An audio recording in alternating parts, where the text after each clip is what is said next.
if your brain would be transplanted into head of a man. Someone died, and you know what I'm saying? And science reached to that level. Where you could do Just brain imagine that. transplants. Yeah, so the brain. So is that person now a woman or a man? And so you woke up, right? You woke up, you both were in the accidents. Your body was badly damaged, but brain survived. His body survived, but brain was completely damaged. So they transplanted your brain into this man. Now you woke up, you look at the mirror. Who am I? Now you are a man.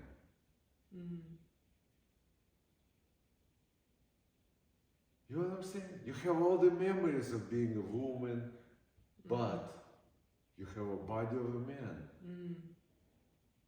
Now you have to readjust your thinking processes, accept, let go of the past memories, and accept the reality of who you are in the new body. But even in a simple way, saying it in a simple way,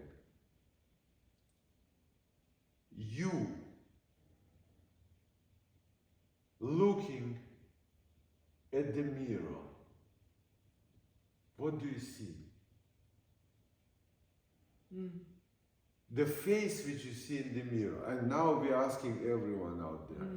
That's a very, very important and very telling experiment, and very simple. Just take a mirror, put in front of yourself, maybe handheld mirror, look into it. Or like a camera. Yeah, in the camera. Look at yourself. Just put it right now. Put it right now. Look at yourself. And ask yourself a question. Who is this? Is this me? This face which you see there, is this you? No. Trying to be smart or No, I really mean it, because the face that I see in the mirror, I know, that's not the right word either, because knowing gets you into trouble. Thinking, I don't want to think, I don't want to know. But it's clear that it's not me. Because how could that face in the mirror be me if it's ever changing? It's ever changing. It was an infant, and it grew up, and it went through all the different stages of life. Yeah. So you had different faces. You know, puberty and youth and 20s and 30s. And so, now, as you age, it seems to me that you don't change, but the look in the mirror keeps changing. That's beautiful, what you said. And so how on earth can me be that? So I must be something fundamental, something, the godly, eternal. Okay, let's not go there. Me is not that which was born one day, and this body will die one day. Okay, let's put it simple. Let's just look at simple in this very simple way. During your life, you had many, many faces. Would you agree with that or not? You have all the pictures. I haven't had right? any faces though. Okay. But do you see what I'm saying? You had faces naturally, your face changed. You had 5-year-old face, 10-year-old face, 20-year-old, 20 years. So you had all these faces. And yet, experience of being alive, is it different? Your experience of being, just being alive. I'm not talking about... my experience of being alive has Not what quality of this experience. Just were you alive? Yeah. Were you alive? No, that has not changed. Absolutely not. So I'm you present. were. I'm present to that it has not changed. So that has not but changed. it's very simple for everyone to relate to it. To relate to it is that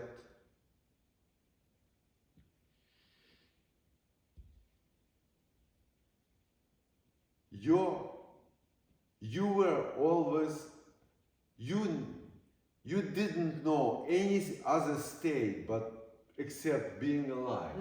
No. Right? You were alive. You were never So dead. that experience of being alive never changed. You were alive, and being alive, I'm not talking about what experience of the moment was.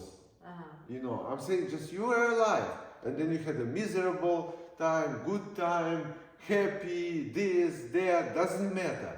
But being alive was a container of those experiences. Those experiences were entering into some container. That container is who you are. That container was always there, is there, right? And then people, you see, we feel fragile, right? We feel this impermanence of everything, right? We are impermanent beings, right? Impermanent. Our hugest fear is of death. and Of our immortality. Yeah, Or of our mortality. Mortality, yes. Our mortality. So yes, but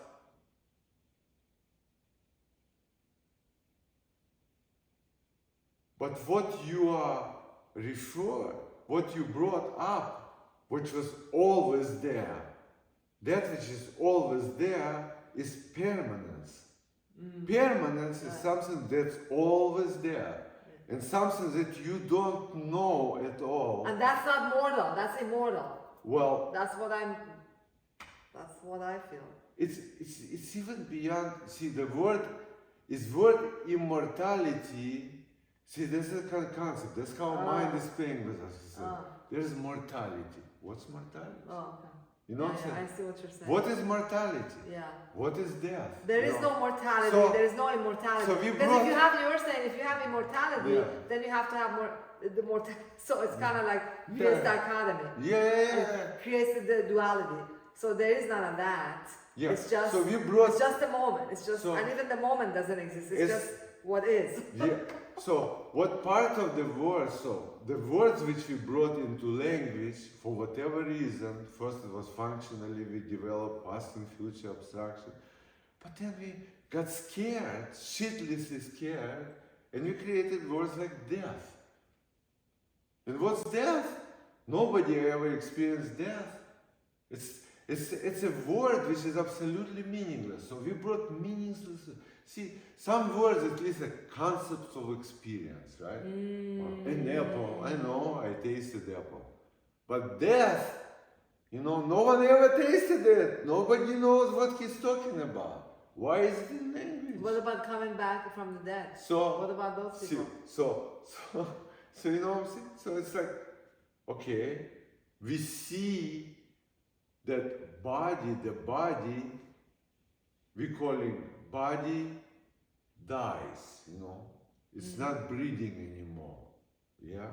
But that's not an experience, that's not your experience, right? That's just something happens out there. Something happened out there. I mean, you never saw your own death. You saw other people are dying, right? So that person died. They say, okay, he died, right? His body, but his experience of life is unknown to you. So even people that died and came back supposedly from the dead, or they were in a coma, they never really experienced that death. Exactly, exactly. And they call it like, they say, near-death experience. That's what I'm talking Near about. what? Near what experience? You're either dead or you're not. Oh my God. I never bought into that, but you know. No, but the point is, people, we have all range of experiences. Right. But experience of being near non-existence, no one That's can a still existence. This is still existence. It's like you can't be half pregnant. Exactly. So you're like, You're either pregnant or you're not. You're either dead or you're not.